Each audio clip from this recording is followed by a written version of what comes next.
Okay, it's day 63.3, still very hot here in Washington, D.C.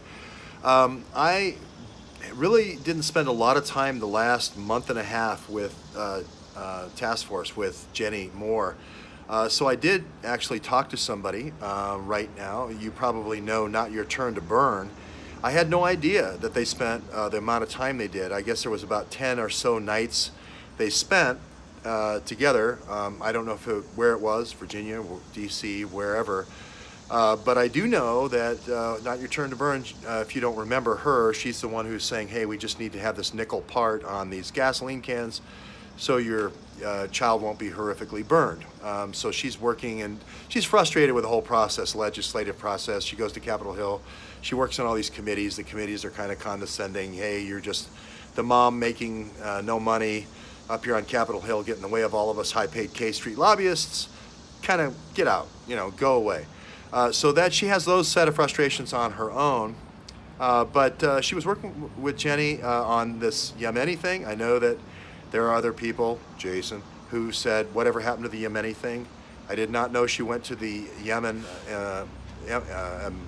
embassy again here in town. I didn't know that Walaa had a twin sister. Not Your Turn to Burn has twins. One of the daughters burned, one not. So she sees a lot of parallels to Walaa, because you can see what Walaa would have looked like if she hadn't been hit by this phosphorus shell. Anyway, the big news there is I made an incorrect statement earlier because I thought that Jenny was still on medication. And what Not Your Turn to Burn just told me was that she was off all medication. She was kind of had some withdrawals when she got off the Oxycontin, but at the end she had no medication before she came back to this hotel.